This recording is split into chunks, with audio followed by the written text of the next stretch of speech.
റായ്ബറേലിയിൽ നിന്ന് രാഹുൽ ഗാന്ധി മാറുകയാണ്. ഗാന്ധി കുടുംബത്തിലെ ഒരു തലമുറ മാറ്റം. KP ഉണ്ണികൃഷ്ണനാണ് എന്നോടൊപ്പം ഉള്ളത്. മുൻ കേന്ദ്രമന്ത്രി എന്നതിനേക്കാൾ അപ്പുറത്ത് ഗാന്ധി കുടുംബവുമായൊക്കെ വലിയ ബന്ധം സൂക്ഷിച്ചിരുന്ന മുതിർന്ന കോൺഗ്രസ് നേതാവായിരുന്നു KP ഉണ്ണികൃഷ്ണൻ.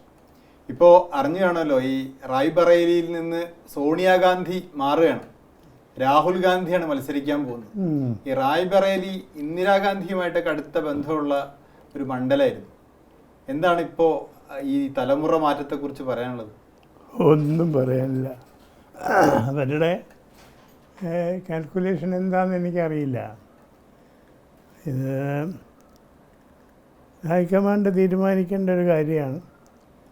അതത് തീരുമാനിച്ചു, ഇവരുമായിട്ട് ചർച്ച ചെയ്തിട്ടായിരിക്കണം. അല്ലാതെ അതിൽ കൂടുതൽ എനിക്കൊന്നും അറിയില്ല, ഒന്നും പറയാൻ ആഗ്രഹിക്കുന്നില്ല. ഈ റായ്ബറേലിയുമായി ഇന്ദിരാഗാന്ധിയുടെ ഒരു ബന്ധം എങ്ങനെയായിരുന്നു? ഇന്ദിരാഗാന്ധിയായിട്ടൊക്കെ നല്ല അടുപ്പായിരുന്നു. റായ്ബറേലിയിലെ ഇന്ദിരാഗാന്ധിക്ക് മുമ്പേ ഫിറോസ് ഗാന്ധി അവിടുത്തെ അംഗമായിരുന്നു. അതെ, അവിടുത്തെ MP ആയിരുന്നു ഫിറോസ് ഗാന്ധി തുടക്കത്തിൽ. അതെ, അതിൻ്റെ ശേഷം അങ്ങനെ ഇന്ദിരാഗാന്ധി വന്നു.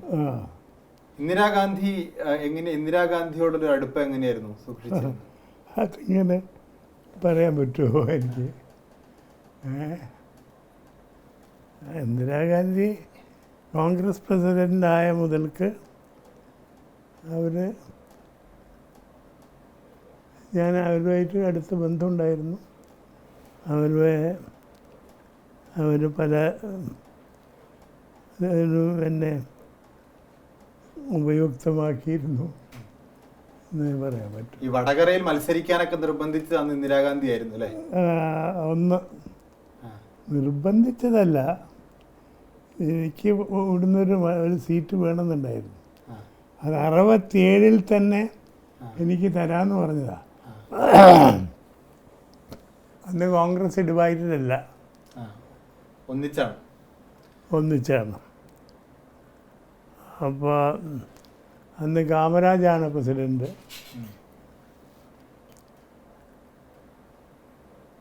പിന്നെ അന്ന് മൊറാർജി ദേശായി പാർലമെൻ്ററി ബോർഡ് അംഗമായിരുന്നു, ഫൈനാൻസ് മിനിസ്റ്ററായിരുന്നു.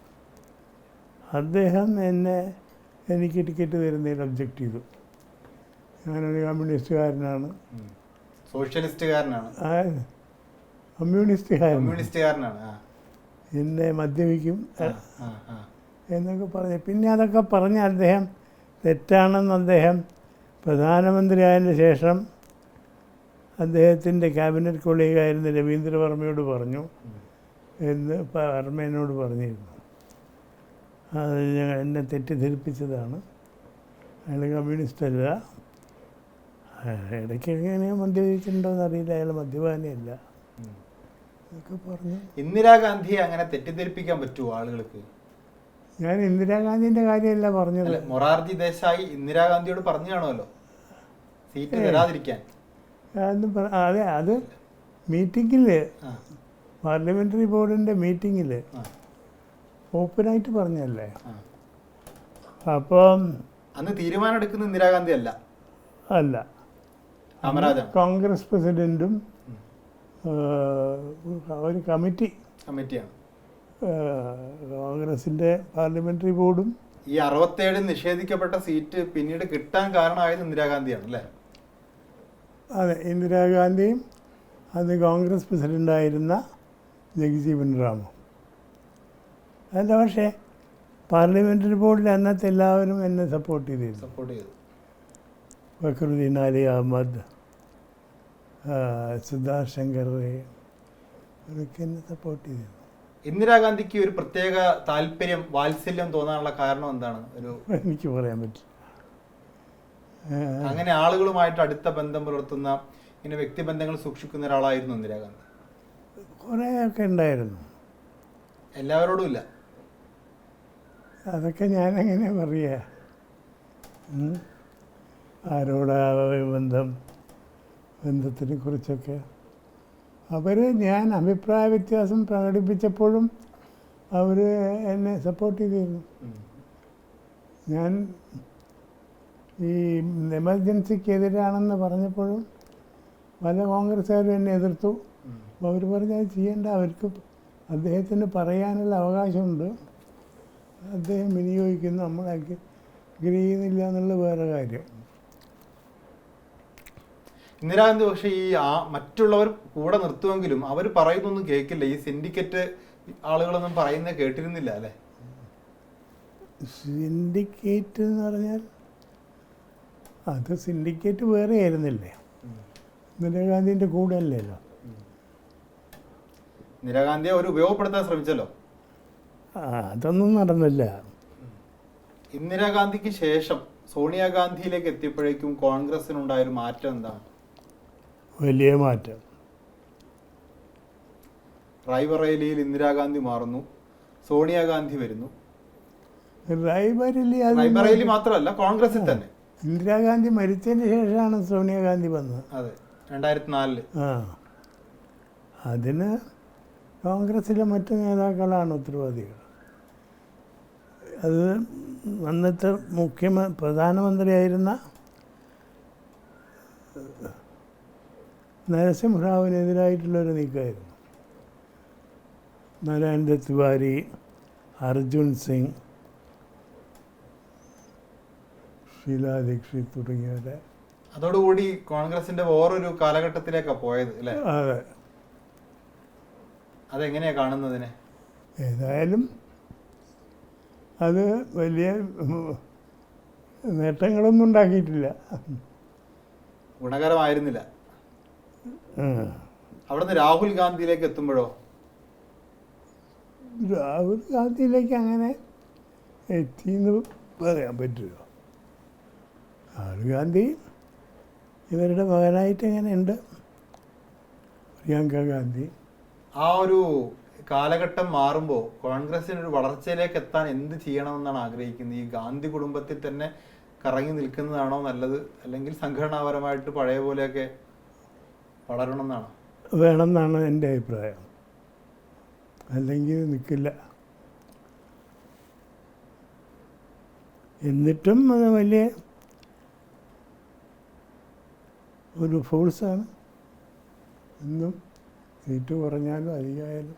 ഇപ്പം അമേഠി ഉപേക്ഷിച്ചു. അമേഠി സഞ്ജയ് ഗാന്ധിയും രാജീവ് ഗാന്ധിയും ഒക്കെ മത്സരിച്ച മണ്ഡലമായിരുന്നു. അമേഠി ഇപ്പോൾ ഗാന്ധി കുടുംബം ഉപേക്ഷിച്ചിരിക്കുകയാണ്. ഉപേക്ഷിക്കുക എന്ന് പറഞ്ഞുകൂടാ, അപ്പം തൽക്കാലം അവിടെ അവർ നിൽക്കുന്നില്ല എന്ന് പറഞ്ഞു. അത് തന്നെയാണോ ഗുണം ചെയ്യുക? കോൺഗ്രസ്സിലെ മറ്റുള്ളവർ ആരെങ്കിലുമൊക്കെ മത്സരിക്കുന്നതാണ് നല്ലതാണ്. അങ്ങനെയാ പറഞ്ഞുകൂടാ. കോൺഗ്രസ്സിന് തൽക്കാല രാഷ്ട്രീയ പരിസ്ഥിതികൾക്കനുസരിച്ച് ആരെയും കണ്ടെത്തി നിർത്തിക്കണം. ഇത്തവണ അധികാരത്തിലെത്താനുള്ള സാധ്യതയുണ്ടോ കോൺഗ്രസ്? കോൺഗ്രസും ഭരിക്കുന്ന മുന്നണിയൊക്കെ? ഞാൻ പറയില്ല. ഇല്ലയെന്നും പറയില്ല, ഉണ്ടെന്നും പറയില്ല. BJP ജയിക്കുമെന്ന് ഞാൻ പറയില്ല, ജയിച്ചുകൂടായില്ല. എന്തുകൊണ്ടാണ് ഈ കോൺഗ്രസിന് ഒരു തിരിച്ചുവരവ് സാധ്യമാവാത്തത് ഈ ഒരു കാലഘട്ടത്തിലും? കോൺഗ്രസിന് സംഘടനാപരമായ ന്യൂനതകളൊക്കെ ഉണ്ട്. താഴത്ത് മോശമാണ്. എന്താണ് പ്രധാനമായിട്ടൊരു ന്യൂനതയായിട്ട് കണക്കാക്കുന്നത്? സംഘടനാപരമായ ന്യൂനത, ഇത് സംഘടന താഴത്തില്ല, സംഘടനയില്ല, വളരെ മോശമാണ്. പക്ഷേ ഈ BJPയെ കുറിച്ച്, BJPയുടെ ഫാസിസം, അവരുടെ വർഗീയത, നരേന്ദ്രമോദി ഉയർത്തുന്ന ഏകാധിപത്യം എന്ന വെല്ലുവിളി, അതിനൊക്കെ ഒരു പരിഹാരം കോൺഗ്രസ് ആണെന്നാണ് രാജ്യം പറയുന്നത്. പ്രതിപക്ഷം ഒന്നാകെ കോൺഗ്രസിൽ പ്രതീക്ഷ അർപ്പിക്കുന്നു. മാറ്റം ഉണ്ടാവോ? മാറ്റം ഉണ്ടാക്കണമെങ്കിൽ അവർ ഹാവ് ടു ഷോ റിസൾട്ട്സ്. എന്നാലല്ലേ അവർ വിശ്വാസം അർപ്പിച്ചിട്ട് അത് അനുസരിച്ചിട്ട് മുന്നോട്ട് പോകാൻ പറ്റുമോ? ഇപ്പം അങ്ങനത്തെ സാഹചര്യം ഇല്ല.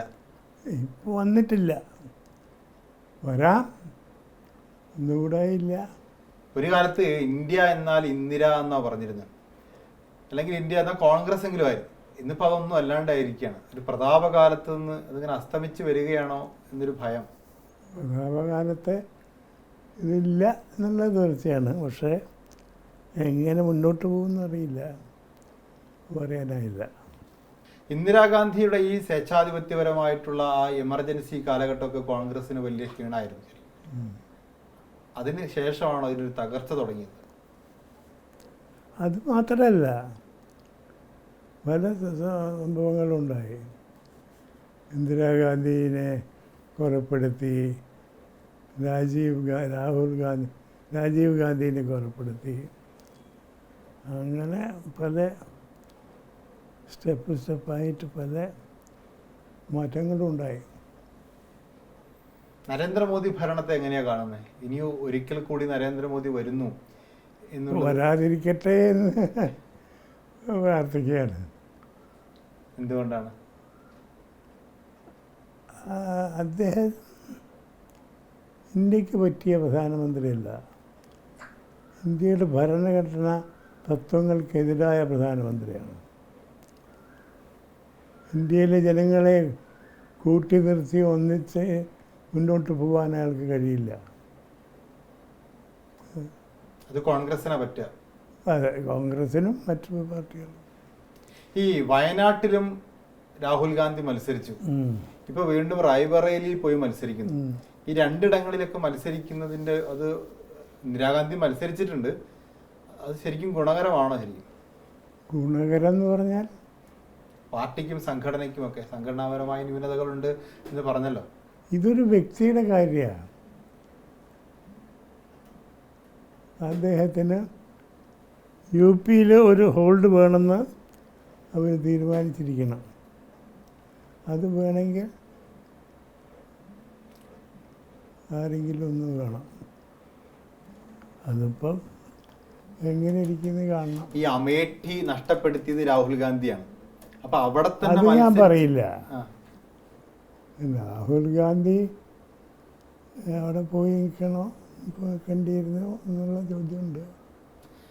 BJP-ക്കെതിരെ ഒരു ഫൈറ്റ് കൊടുക്കാൻ അമേഠിയിൽ പോയി ആ മണ്ഡലം തിരിച്ചു പിടിക്കുകയായിരുന്നില്ല വേണ്ടത്? അതെ, അത് തിരിച്ചു പിടിക്കണമെങ്കിൽ അവിടെ നിന്ന് വർക്ക് ചെയ്യണം. റായ്ബറേലി പ്രിയങ്കക്ക് കൊടുത്താലും മതി, പ്രിയങ്ക ഗാന്ധിക്ക് മത്സരിക്കാൻ അവസരം കൊടുത്താലും മതിയായിരുന്നു. ഇപ്പൊ മല്ലികാർജ്ജുന ഖർഗെയാണ് നേതൃത്വത്തിലുള്ളത് AICCയുടെ അധ്യക്ഷനായിട്ട്. രാഹുൽ ഗാന്ധി അല്ലെങ്കിൽ ഗാന്ധി കുടുംബത്തിൽ നിന്ന് ഒരാൾ തന്നെ ഈ അധ്യക്ഷനായിട്ട് വന്നാൽ രാഹുൽ ഗാന്ധിയെ പോലൊരാൾ മാറ്റം ഉണ്ടാവുമോ? എനിക്ക് തോന്നുന്നില്ല.